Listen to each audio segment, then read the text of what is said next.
রাতের ড্রেসিং টেবিলটার সামনে দাঁড়িয়ে আছে সন্ধ্যা। আগের বউ সাজ গোসলের সাথে ধুয়ে ফেলেছে, নতুন করে সেজেছে। তিয়ামতির হাতেই শাশুড়ি ছেলের বউকে সাজিয়ে দেবে, এমন সুযোগ সে কেন মিস করবে? সন্ধ্যা আয়নার সামনে নিজেকে খুঁটিয়ে খুঁটিয়ে দেখছে। আগের বারের মতো ভারী মেকআপ নেই, কিন্তু এই সাজটাতেই বেশি স্নিগ্ধ লাগছে। পুরো শ্বাস ঠিকঠাক মতো দেখে নিয়ে হাতে চুড়ি পরে নিল। ঠোঁটে লিপস্টিকটা আরেকটু গাঢ় করতে যাবে, তখনই রাতের কণ্ঠ। বাবার সাথে কথা বলছে মনে হয়। সন্ধ্যা চটপটে লিপস্টিকটা ঠোঁটে লেপে নিয়ে বিছানায় উঠে বসলো। মাঝ বরাবর বসে মাথার ঘুমোটাটা টেনে দিল। চোখের পলকের সাথে সাথে সে রাতের জন্য অপেক্ষা করছে। কান তার কার্যক্রমে দুর্বল। রাত আর সিকান্দার সাহেবের মাঝে কি কথোপকথন হচ্ছে তা পূর্ণরূপে বুঝতে পারছে না, তবে অনেক চেষ্টায় আছে শোনার।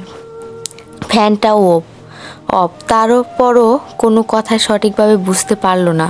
শব্দটা আস্তে আস্তে যেন আরও বেশি মিশে যাচ্ছে, নাকি সন্ধ্যার সেদিন থেকে মনোযোগটা কমে এসেছে। এদিকে ঘোমটার নিচে সাজুগুজু মুখটাতে বিন্দু বিন্দু ঘাম জমে যাচ্ছে। হাতের তালুটাও কেমন একটা সাথে ভাব চলে এসেছে। ফ্যানটা ছেড়ে আসা উচিত ছিল, এখন কি উঠে গিয়ে ছাড়বে? কিন্তু ছাড়বে গিয়ে যদি রাত চলে আসে, তাহলে তার ঘুমটাটা কে খুলবে? সন্ধ্যার দুটা নাই ভুগছে, তবে তার বেশিক্ষণ রইল না। মুহূর্তে মনের ভেতরে চলছে হাজারো কল্পনার ফুলঝুরি। কল্পনার মাঝে রাতকে নিয়ে চলছে নানা রোমাঞ্চকর ভাবনা। প্রত্যেকটা ভাবনাতে সন্ধ্যার মনে শিউরে অদৃশ্য কামড় দিয়ে যাচ্ছে। বেশ কিছুক্ষণ সময় পার হওয়ার পরও যখন রাত এলো না, তখন সন্ধ্যার রোমাঞ্চকর ভাবনাতে বিরক্তি বাসা বাঁধল। দরজার দিকে উৎসুক চাহনি দিতেই মনের ভেতরে গানের সুর বেজে উঠতে চাইছে, কিন্তু কোন গানটা গাইবে সে? গানের ভান্ডার থেকে একটি গান সংগ্রহ করলো সন্ধ্যা গানময়। ঘোমটা তার নিজে সরিয়ে নিল। হাত ভর্তি চুরির রিমঝিম শব্দের সাথে তাল মিলিয়ে সন্ধ্যা গান ধরেছে। তুমি দিও না গো বাসুর ঘরে বাতি নিবাইয়া, আমি অন্ধকারে বন্ধ ঘরে যাব মরিয়া। ছিছি, এটা আমি কি গান গাইছি? আমার স্বামী তো এখনো আসেইনি, তাহলে বাতি কেন নিভাবে? না, এটার সময় ক্ষণের সাথে মেলেনি, অন্য গান গাইতে হবে। কি গান গাইব? সন্ধ্যা ছোট ভাবনাতে ডুব দিল। ডান হাতের সাদাত আঙ্গুলটা গালে তাল মিলিয়ে সে ভাবছে। গভীর ভাবনাতে গান আসছে আর যাচ্ছে, সাথে সাথে মাথা হাতে নাতে দুলছে। চোখের মণিটা চঞ্চলতায় ঘুরছে। এত শত ভাবনাতেও সে তার সময় উপযোগী কোনো গান না পেয়ে হতাশ হলো। হাতটা গাল থেকে আঁটুতে পড়ে চুরির শব্দ। মুখে বিরণ স্বর নিচু গলায় গান ধরল। বাসরঘরে বউ অপেক্ষায়, স্বামী আসার নামই নাই। সাথে সাথে রুম অন্ধকার হয়ে গেল। সন্ধ্যা থমকে গিয়ে ঘোমটা টেনে নিল। রুমের মধ্যে পা চলনের শব্দ। তাহলে কি রাত ভেতরে এসেছে? কিন্তু ঘোমটা না খুলে লাইট বন্ধ করলো কেন? বউসাজ দেখবে না? সন্ধ্যার হলো বলতে আলোকজন দেখতে হবে, লজ্জাতে লাল হবে চিকু। তাহলে আটকে রইল। তার আর কিছু বলা হয়নি। অন্ধকার ঘরে আলোও জ্বালা হয়নি। সময় গড়াচ্ছে, পায়ের চলনের শব্দটা এক সময় মিলিয়ে যাচ্ছে। আর সন্ধ্যার উৎকণ্ঠা, উত্তেজনার অভিমান ভর করছে, কিন্তু সে এখন অভিমানকে পাত্তা দেবে না। অভিমানটা এদিকে বহমান হয় শ্রেয়ে, দুদিকে হলে দুরন্ত বেড়ে যাবে। সন্ধ্যা নিজের ঘোমটা তুলল। অন্ধকার রুমে কোথাও রাতকে খুঁজে পেল না। খাট ছেড়ে মেঝেতে নেমে লাইটের সুইচ হাত দিয়েছে। পুরো রুম ফাঁকা। একটু আগেও তো ছিল, তাহলে গেল কই? পায়ে সোনালি রঙের মোটা নুপুরের রুমঝুম শব্দে সুর তুলে হারছে সন্ধ্যা। এটা তার শাশুড়ি দিয়েছে। দেখতে যেমন সুন্দর, আওয়াজটাও স্মৃতিকর। সন্ধ্যা বারান্দাতে ছুটে যেতে রাতকে দেখতে পেল। মেঝেতে আদর্শ আর সবুজ গ্রিনের প্রিন্ট ঠেকানো, চোখ দুটো বন্ধ। তুমি এখানে কি করছো? না আমার কোনো পুরনো প্রেমিক আছে, না তোমার কোনো প্রেমিকা আছে। ফ্যামিলির চাপেও বিয়ে হয়নি, দুজনের সম্মতিই হয়েছে। তারপর এমন দেবদাস রূপ কেন? পাশের বউ অপেক্ষারত, স্বামী বারান্দায় দেবদাস সাজে মতো। সন্ধ্যার কণ্ঠধ্বনিতে রাত চুল পরিমাণও নড়ে ওঠেনি, যেন সে জড় পদার্থ। প্রাণীর স্পর্শ ছাড়া সে নড়তে পারে না, তার কোনো অনুভূতি নেই। সন্ধ্যা ঠোঁটে ঠোঁট চেপে নাক দিয়ে থমকা নিঃশ্বাস ছাড়ল। মেঝেতে মেলে থাকা পায়ের উপর থেকে ডান হাতটা টেনে বলল, আসো না, আমার বাসর করব। সন্ধ্যা টানাটানিতে রাত চোখ মেলেছে, নরম চোখে চেয়ে আছে ওর মুখ পানে। এমন বউ সাজে সে তার স্বপ্নবধূটিকে সেই ছোট্টবেলা থেকে দেখে এসেছে। তবে স্বপ্নে আসে সামসানি মনো দেখছে এক নতুন সূচনা তাকে ডাকছে, যে সূচনা সবটা বাধা পেরিয়ে এসেছে। চাইলে দুজন দুজনকে কাছে টেনে নিতে পারে, কোনো বাধা নেই, আগেও ছিল না। শুধু সন্ধ্যার কথা ভেবেই তো এতটা চুপ ছিল সে। আজ সেই সন্ধ্যাই তো তাকে ডাকছে, কিন্তু কেন ইচ্ছে করছে না এই ডাকে সাড়া দিতে। কেমন অভিমান ভরে আছে তার মনের গভীরে, যে অভিমানে নেই কোনো স্থিরকৃত কারণ। সন্ধ্যার শক্তি টানে রাত উঠে দাঁড়ালো। বাহ গো, তোমাকে বসা থেকে তুলতে আমার সব এনার্জি শেষ। সন্ধ্যা সাহস জোগাতে বড় নিঃশ্বাস টানতেই রাত ওর হাতটা চেপে ধরলো। কোনোই বরাবর শক্ত হাতের চাপ। সন্ধ্যা প্রশ্ন চোখে তাকালো রাতের দিকে। তার প্রশ্ন এছাড়া কোনো উত্তর দেওয়ার প্রয়োজন বোধ করলো না রাত। সোজা ওকে টেনে নিয়ে যাচ্ছে দরজার দিকে। টানের সাথে পায়ের তাল বেসামাল হয়ে শাড়ির কুচিতে আটকে গেল সন্ধ্যার পা। হুমড়ি খেয়ে পড়ে যেতে নিলেই রাত ওর কোমর চেপে ধরেছে। এখনও তো আমার কপালটা ফেটে যেত। বাসর রাতে শাড়ি পেঁচিয়ে বউ চিটফটাং কেমন শোনাতো বলো তো। এমন টানাটানি করছো কেন? কি লাগবে বলা যায় না? কথা বললে কি তোমার কণ্ঠনালী পচে যাবে? আমি কি পচার বীর্যে তোমাকে ছুঁয়ে দেব? সন্ধ্যাকে ঠিকভাবে দাঁড় করাতে রাত, যার সাথে একটা সেকেন্ডও কথা না বলে সে তা থাকতে পারবে না। আজ সে তার সাথে কথাই বলছে না। ব্যথায় তো তার কণ্ঠ ফুলে ফেঁপে আছে। তবে সেটা কারো চোখ স্পর্শ করতে পারবে না, শুধু অনুভব করতে পারবে। অন্য কেউ নয়, তার কণ্ঠ সে। সন্ধ্যা আদুরি হাতে রাতের গাল ছুঁয়ে বলল, কি হয়েছে তোমার? আমার সাথে কেন কথা বলছো না? আমার খুব কষ্ট হচ্ছে। সন্ধ্যার চোখে চোখ রাখতে পারছে না রাত। চোখটা কেমন চিকচিক করছে। চিকচিকের উৎসয়ের সন্ধানে সে নামতে চায় না। রাত আর একদণ্ডও দেরি করল না। সন্ধ্যাকে ঠেলে রুম থেকে বের করে দিল। সজোরে দরজায় খিল টানের শব্দে সন্ধ্যা হালকা কেঁপে উঠল। এভাবে ঝনঝন শব্দে বাড়ি মাথায় করে রেখেছিস কেন? বিয়ে কি তোর একাই হয়েছে? সারা পৃথিবীতে তোর বউ সাজ দেখাতে হবে? সন্ধ্যা মায়ের কথায় পাত্তা না দিয়ে মুখটা হা করে দীর্ঘ হামি টেনে ঘুম তাড়াচ্ছে। সন্ধ্যার মা রিমা টেবিলে নাস্তা সাজাচ্ছেন। সন্ধ্যা চেয়ার টেনে বসতে নিলে উনি হাঁকিয়ে উঠলেন, গোসল করেছিস? না, যা এখনই গোসল করে আয়, তারপর খাবি। আমি কেন গোসল করব? রিমা বিরক্তি ভর্তি মুখ বানিয়ে সন্ধ্যাকে টেনে ওয়াশরুমের দিকে ছুটলেন। আমি এখন গোসল করব না আম্মু। কেন করবি না? কেন করব? সন্ধ্যার পাল্টা প্রশ্নে মাকে কিছু বলতে না দিয়েই আবার ডাইনিংয়ে ছুটল সে। খাবার মুখে পড়ছে আর রাতের রুমের দিকে চেয়ে আছে। খাবার গলায় ঠেকে হিসকে উঠে গিয়েছে, কিন্তু সে পানি খাচ্ছে না। এমন নয় যে পানি তার সামনে নেই, পানি আছে। সাদা চকচকে কাঁচের গ্লাসটাতে পানি টুইটুম্বর, কিন্তু সে খাবে না। তিয়ামতি সন্ধ্যার হিসকির শব্দ পেয়ে বললেন, পানি খাচ্ছিস না কেন? তিয়ামতির কণ্ঠদণ্ড যে সন্ধ্যার কানে পড়ল না। সে তখনও ঘাড় বাঁকিয়ে রাতের রুমের দিকে চেয়ে আছে। এক মনে খাবার মুখে পড়ছে আর একটু পরপর শব্দ তুলে কেঁপে উঠল। হঠাৎ মাথায় পানি পড়তেই সন্ধ্যা উপরে তাকালো। এবার পানি মাথায় না পড়ে মুখে পড়েছে। সন্ধ্যা চেয়ার ছেড়ে দ্রুততর সাথে বলল, এটা কি করলে রাত ভাইয়া? আমার শাড়ি তো ভিজিয়ে দিলে, এখন এই ভেজা শাড়ি পরে থাকবো? রাত ভ্রু উঁচিয়ে তাকাতেই সন্ধ্যা আবার বলল, ইচ্ছে করে ভেজালে তো, তাই না? খুলবো না আমি এই শাড়ি। আগে আমার বাসর হবে, তারপর শাড়ি খোলা হবে। রাত সন্ধ্যার দিকে তীক্ষ্ণ চাহনি নিয়ে ফুপিয়ে উদ্দেশ্য করে বলল, ফুপি, আমার খাবারটা ঘরে পাঠিয়ে দিও।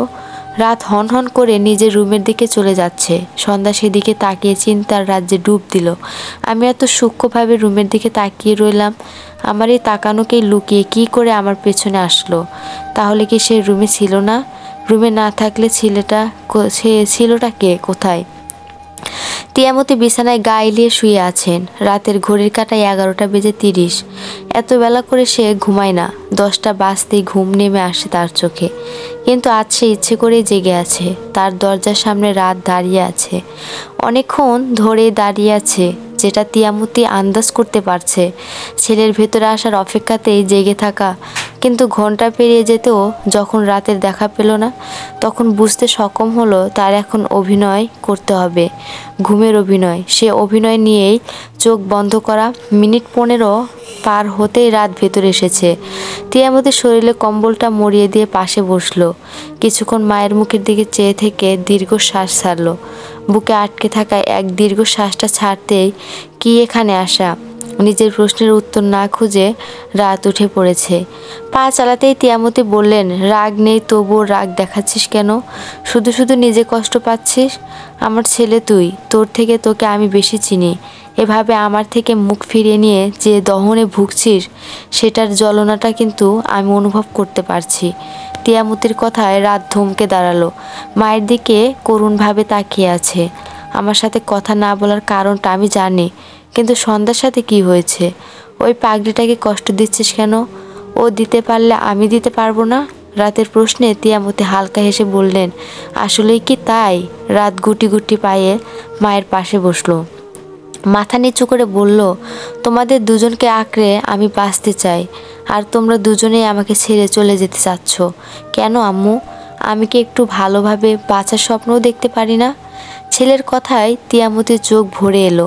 মমতার হাত গালে বাড়িয়ে দিতে রাত গভীরভাবে চেপে ধরে বলল, আম্মু, আমি তোমাদের সবাইকে নিয়ে আমার পৃথিবী সাজাতে চাই। তোমরা কি তা বুঝতে পারছো না? সন্ধ্যার উপরে এমন নিবিড় অভিমান কেন? তুই যা চেয়েছিস ও তো তাই করেছে, তাহলে? সেটা তো পরে, কিন্তু তার আগে ও কি করেছিল সেটা দেখোনি? ও আমাকে ছেড়ে চলে যেতে চেয়েছিল।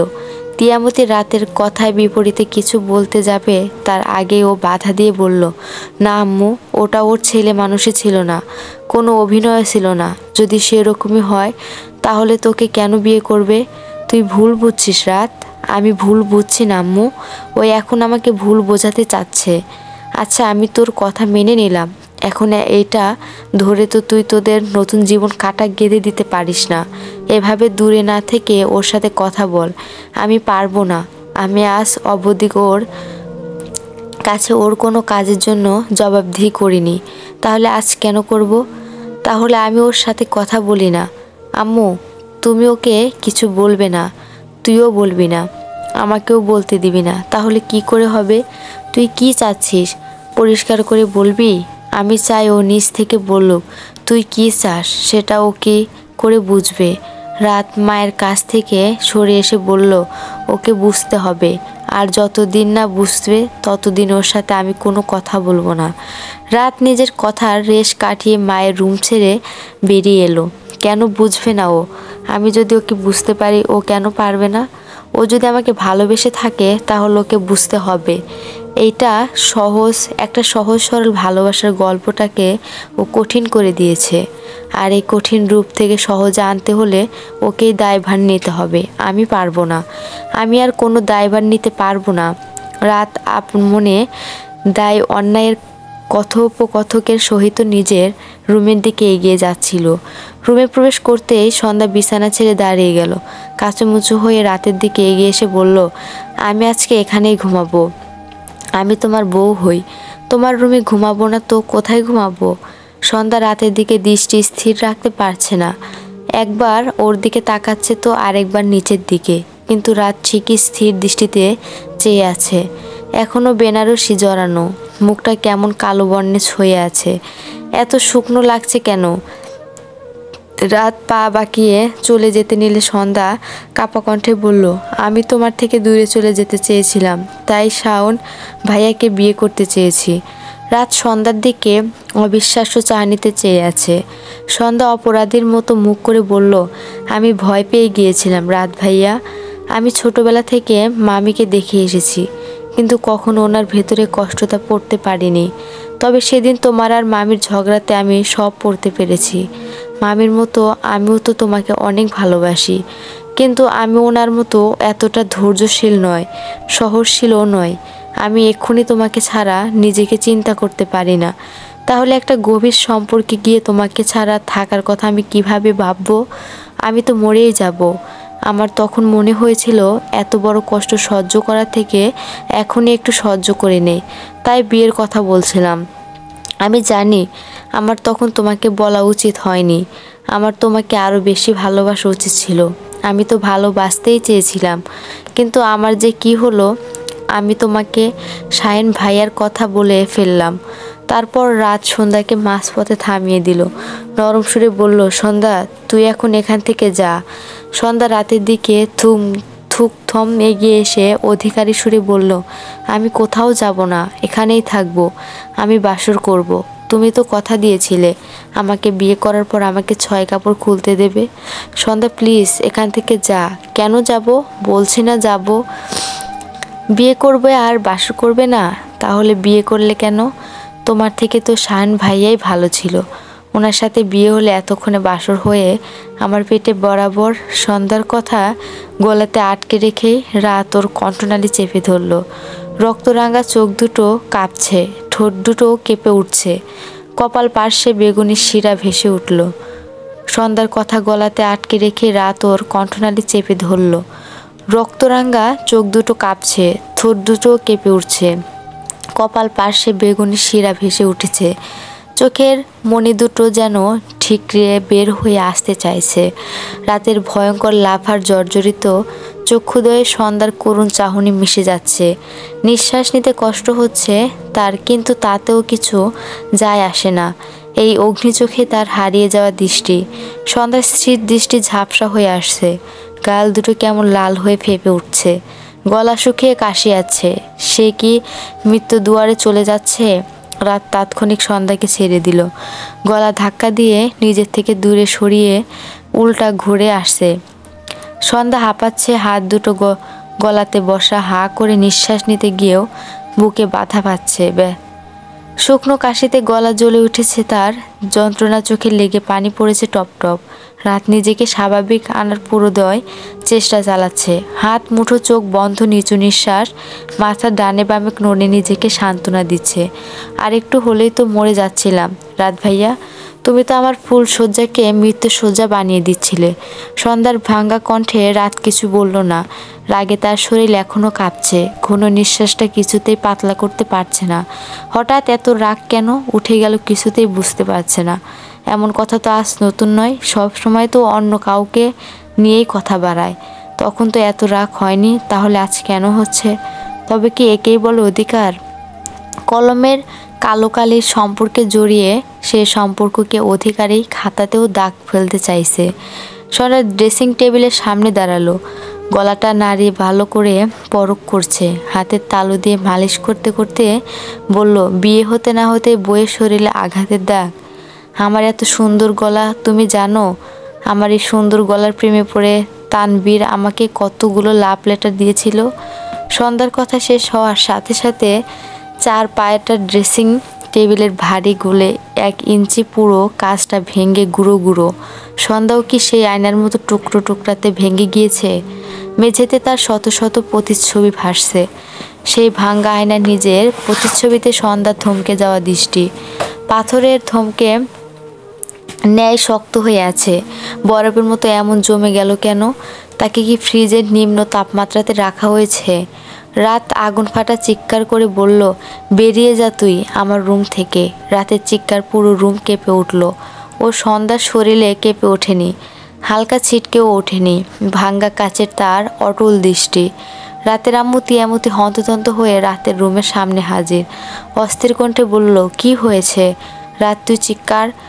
নিজের ব্যাগটা শেষ করার আগেই চোখ ঠেকেছে রাতের হাতে ভগ্ন হওয়া সাজানোর রুমটি। শত বেগে 4-5টা চোখ বুলিয়ে নিল। সন্ধ্যার দিকে চোখ পড়তেই তার পিল চমকে উঠেছে। খানিকটা দৌড় ভঙ্গিমাতেই সন্ধ্যার ধারে এসে দাঁড়িয়েছে। রাতের দিকে দুপলক তাকিয়ে সন্ধ্যার কাঁধে হাত রাখলো, নরম স্বরে বলল, সন্ধ্যা। সন্ধ্যা নড়ল, চোখের পাতাও নড়ল, মামির দিকে শান্ত দৃষ্টিতে চেয়ে আছে। তিয়ামতি সন্ধ্যাকে আরেকটু কিছু বলতে চাইল, কিন্তু তার আগে সন্ধ্যা চোখ বুজে ফেলেছে। শরীরের সবটা শক্তি গায়েব। শূন্য শক্তিতে ভর করে মামির দিকে ঢলে পড়ে তিয়ামতি আকুঙ্কা চিৎকার। সন্ধ্যা এক রঙের ফুল হতাশ শার্ট পরেছে, রাত সাথে গলা বন্ধিনী স্টিকারের প্যান্ট, মাথায় চুলে নতুন গুড বয় কাট। ডান হাতটা উঁচু করে বা হাতে স্নোক দিয়ে মাখায় ব্যস্ত। এখন এসবের কি প্রয়োজন? রাত মাস্টার্সটা শেষ হওয়ার পর জবে টুকলো হতে পারতো না। নিজেকে আরেকটা আয়না থেকে দেখে বলল, আমি তো পড়াশোনা ছেড়ে দিচ্ছি না ফুপা, একটা সুযোগ এসেছে তাই কাজে লাগাচ্ছি। আমি থাকতে তোমার কোনো সুযোগের প্রয়োজন নেই, পড়াটা শেষ করো, তারপর না হয়। রাত আশ্বাসের সুরে বলল, তুমি আছো বলেই তো আমরা আছি, একদিন তো আমাকে তোমরা জায়গায় অবস্থান করতে দেবে। হঠাৎ করে বসিয়ে দিলে যদি সামলাতে না পারি, তাই আগে থেকে নিজেকে গুছিয়ে রাখি। রাতের কথাতে সিকান্দার সাহেব গম্ভীর হয়ে রইলেন। রাতের কথা ফেলার মতো হয় না, বয়স তো হচ্ছে, কখন কি হয়ে যায় তার ঠিক নেই। এই পরিবারের হাল তো রাতকেই ধরতে হবে। তবুও এত অল্প বয়সে চাকরিতে ঢুকবে এটা পছন্দ হচ্ছে না সিকান্দার সাহেবের, তাই এমন ছোটোখাটো চাকরি। বেশ কয়েকটি নামডাক বেসরকারি ব্যাংকের উপদেষ্টা হিসেবে আছেন তিনি, চাইলে যে কোনো ব্যাংকে যে কোনো পদে বসিয়ে দিতে পারেন রাতকে। কিন্তু রাত যে তার সুপারিশে তা গ্রহণ করবে না সেটা ওর হাবভাবে বোঝা গিয়েছে। তাছাড়া একজন উপদেষ্টা হিসেবে উচ্চমানের লেখাপড়াটাও যে জরুরি সেটাও তিনি জানেন। ফুপা, look at me, how do I look? রাতের ডাকে সিকান্দার সাহেব ওর দিকে তাকালো। বেশ লাগছে, অনেকটা চমৎকার টাইপের। ওনার মনে হলো উনি যদি ইন্টারভিউ বোর্ডে থাকতেন তাহলে রাতকে কোনো প্রশ্ন না করেই হাতে জয়েনিং লেটারটা ধরিয়ে দিতেন। রাত হাতের নীল ফাইলটা নিয়ে বেরিয়ে যেতে গিয়ে পেছনে ঘুরল। Do you have any advice for me sir? রাত মায়ের রুমে উকি দিচ্ছে, যদিও সে জানে এখন তার মা তার রুমে নেই, কিন্তু অন্য একজন আছে, তার বউ। রাত বিড়বিড় করে বলল, আমার বউ, আমার বিয়ে করা বউ। রাতের কাল রাতের ভয়ানক কাণ্ডটার জন্য সে দুঃখিত। সন্ধ্যাকে তাই বলতে এসেছে। এক ঝড়ে সে তার রাগ অভিমান ঝেড়ে ফেলেছে। এখন সে আর কিছু ভাববে না, এখন তার বউ চায়। মায়ের রুমে নয়, নিজের রুমে থাকবে তার বউ। রাত বেড়ায় দরজাটা মেলে নিল, দৃঢ় পায়ে মায়ের রুমে প্রবেশ করছে। সন্ধ্যা গম্ভীর ঘুমে, সন্ধ্যার মুখটা পূর্ব দিকে জানালার দিকে ঘোরানো। সকালের লাল রোদ মুখে পড়ছে, রোদ আড়াল করে তার হাঁটু গেড়ে বসলো। সন্ধ্যার ঘুমন্ত চেহারার দিকে চেয়ে আছে। মুখটা এখন ক্লান্ত, শুভ্রতায় ছেড়ে আছে। বেনারসি পাল্টেছে। কে পাল্টালো? আম্মু নাকি ও নিজেই? রাতে গোসল করেছিল নাকি? রাত মুখে মিষ্টি হাসি নিয়ে মধুসূরে ডাকলো, বউ। সন্ধ্যা হালকা নড়ল, চোখের পাতা নড়ছে, পিট পিট করে মেলে রাতের দিকে তাকালো। রাত আরেকবার বউ বলে ডাকবে তার আগে সন্ধ্যার চিৎকার, মামি। সন্ধ্যার আকস্মিক চিৎকার।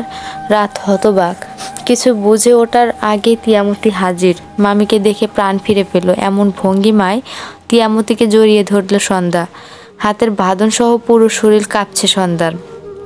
সন্ধ্যার কাণ্ডে রাত হচ্চকে, কি বলবে বা কি করবে বুঝতে পারছে না। প্রচণ্ড দ্বিধাদ্বন্দ্বে ভুগছে। রাত সন্ধ্যার দিকে এগিয়ে এলো, আদুরি গলায় বলল, সন্ধ্যা, খারাপ স্বপ্ন দেখেছিস? দেখ, আমি তো রাত ভাইয়া, আমাকে কেন ভয় পাচ্ছিস? রাত কথার ফাঁকে নিজের একটা হাত সন্ধ্যার পিঠে রাখতে গেলে সন্ধ্যা সরে গেল। তিয়ামতির পেছনে নিজে লুকাচ্ছে। রাত ব্যতীত কণ্ঠে মায়ের উদ্দেশ্যে বলল, মা, ওর কি হয়েছে? এমন করছে কেন? ছেলের প্রশ্নের উত্তরে তিয়ামতি কি বলবেন বুঝে উঠতে পারছে না। সন্ধ্যার এমন অদ্ভুত আচরণ সে নিজেও বিমোহিত। মায়ের দিক থেকে উত্তর না পেয়ে রাত সন্ধ্যার কাছে যেতে চাইলে সন্ধ্যা দৌড়ে রুম থেকে বেরিয়ে গেল। ড্রয়িং রুমের দ্বিধারে বিনাশিত সোফায় ঠিক মাঝখানে বসেছে সিজাত। মাথার উপরে ফ্যান ঘুরছে, বাতাসে মাথার চুল এলোমেলো হলেও সিজাতের মনে হচ্ছে এই ফ্যানের বাতাস নেই, থাকলে সে কেন ঘেমে উঠেছে। রিমা চা বিস্কুট সাজানো ট্রেটা সেন্ট্রাল টেবিলে রাখলেন। মুখে ভদ্রতার সূচক হাসি নিয়ে বললেন, এবারও কি খালি পেটে ফিরে যাবে? রিমার প্রশ্নে সিজাত মিষ্টি হাসি উপহার দিলেন। মুখে কিছু বলল না, সামনের ধোয়া ওঠা চায়ের দিকে তাকিয়ে বললেন, দেখা যাক। রিমার কথা বাড়ালো না। ফ্যানটা অফ করে দিয়ে এসিটা চালু করে দিল। প্রায় 10 বছর বাদে এই বাড়িতে পা রেখেছে সিজাত। বাড়িটা এখনও সেই আগের মতোই আছে, শুধু 2-1টা আসবাবপত্র আনাচে কানাচে জায়গা করে নিয়েছে। এই বাড়িতে সে যতবারই এসেছে তা তিয়ামতির জন্য, এবারও তাই। তবে আগের বারের আরজিতর সাথে এবার আরজির কোনো মিল নেই, তবুও কি তিয়ামতি তার সাথে দেখা করবে না? মানুষের জীবনে এমন কিছু স্মৃতি থাকে না যা সব সময় স্মৃতিচারণ হয় না, কিন্তু যখন হয় তখন ভুল করে সুই ফুটে রক্ত ঝরাতের মতো ব্যথা হয়। তিয়ামতিও তার জীবনের এমন একটি স্মৃতি হৃদের জায়গায় সে দখলের অনেক চেষ্টা করেছে, কিন্তু তিয়ামতির সামনে তা তুলে ধরতেও পারেনি। প্রত্যেকটারই সে খালি হাতে ফিরে এসেছে, চোখের দেখাটাও সে পায়নি। এবারও কি পাবে না? এখন তো আর সেই পুরনো ইচ্ছে নিয়ে আসেনি, আসবেই বা কিভাবে? এখন তার জীবনটা অন্য কারো জীবনের সাথে বেঁধে ফেলেছে। 8 বছরের ফুটফুটে মেয়েও আছে, বড় আদরের। খাবার টেবিলে নাস্তা সাজিয়ে সিজাতের কাছে এলে রিমা। তিয়ামতিকে এতবার করে ডেকে এলো, কোনো সারা শব্দটাও দেয়নি। এমন একরকম মেয়েটা যে তার বান্ধবী কি করে হলো তাই ভেবে পাচ্ছে না রিমা। মানুষটা প্রত্যেক বাড়ি এসে ঘন্টার পর ঘন্টা বসে থেকে ফেরত যায়। একটা বার দেখা করলে কি এমন হয়? ভদ্রতা বলতেও তো কিছু আছে। রিমা মনে মনে খানিকটা বেরসিক কথা আর এ সিজাতের উদ্দেশ্যে বললেন, ভাইয়া এবার কি খালি পেটটা ভরা পেট করা যায় না? আপনাকে খাওয়াতে পারলে মনটা বেশ শান্ত লাগতো। আপনি তো হৃদ ভাইয়ার খুব কাছের লোক ছিলেন। তিয়ামতি এবারও দৌড় খোলেনি না। সিজাত সোফা ছেড়ে বেশ স্বাভাবিকভাবে বিদায় জানিয়ে সদর দরজা দিয়ে পা বাড়িয়েছে। তিয়ামতির সাথে তার এমন কোনো খারাপ ঘটনা নেই যে তার জন্য সে মুখ দর্শনও করতে পারবে না। একজন বিবাহিত মেয়েকে বিয়ে করতে চাওয়া অন্যায় হয়তো, কিন্তু আমি তো কোনো মায়ের দয়া থেকে বিয়ে করতে চাইনি, ভালোবাসা থেকে করতে চেয়েছিলাম। সেটা আর কেউ বুঝুক না বা না বুঝুক, তিয়ামতি তো বোঝা উচিত ছিল। সিজাত দরজা ছেড়ে বাইরে এক পা রেখে আবার পিছু ঘুরল। ক্ষুধাটা বোধ হয় বেশিই লেগেছে। বোন প্লেট সাজা, আজ তোর হাতে নাস্তাটা খেয়েই যাব। রাত হন্তদন্ত হয়ে মায়ের রুমে ঢুকলো। সন্ধ্যার তিয়ামতি বিছানায় বসে গল্পে মেতে আছে। রাত বিরক্তি নিয়ে উঁচুস্বরে আম্মু বলে ডাক দিল। সাথে সাথে সন্ধ্যার তিয়ামতির পেছনে গিয়ে গুটিসুটি হয়ে বসে রইল। দেখছিস মেয়েটা তোকে দেখে ভয় পাচ্ছে, তাও তোর গলার স্বর নিচু হচ্ছে না। রাত মায়ের প্রশ্নের পিঠে প্রশ্ন তুলল। তুমি সিজাত আঙ্কেলের সাথে দেখা করলে না কেন? উনি আমার এক অনুরোধে এখানে এসে হাজির হয়েছিলেন। তুই এখান থেকে যা তো, আমার এখন তোর সাথে কথা বলতে ইচ্ছে করছে না। তুমি আমার কথা শুনবে না? আমার এখন তোর কথা শুনে চলতে হবে? যদি বলি হ্যাঁ, তুই আবার আমার সাথে তর্ক করছিস। রাত চোখ বন্ধ করে গরম মেজাজ ঠান্ডা করে বলল, তোমার জন্য না, আমার জন্য। রাজি হও না আম্মু, প্লিজ। তোমার দিকে আমি তাকাতে পারছি না। তোমার শুকনো মুখটা দেখলে আমার বুকটা শূন্যতায় হু হু করে ওঠে। ছেলের দিক থেকে মুখ ফুরিয়ে তিয়ামতি কঠিন সুরে বলল, আমি কোথাও যাব না। অন্ধকার রুমে ডুবে আছে রাত।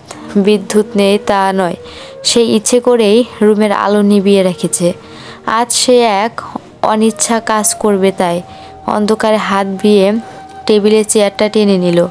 চেয়ারে বসে মোম জ্বালিয়ে সংক্ষিপ্ত আলো তৈরি করেছে। পাশে পড়ে থাকা সাদা কাগজ আর কলমটা নিয়ে চোখ বন্ধ করলো। মনের ভেতর চলতে থাকা হাজারো কথা থেকে গুটি কয়েক কথা সাজিয়ে চোখ মেলল। 5 আঙ্গুলে সাদা কাগজের উপরে কলমটা চেপে ধরে লিখতে শুরু করেছে। আমার আম্মুর স্বামী কেমন আছেন? নিশ্চয়ই খুব ভালো আছেন, থাকবেনই না বা কেন?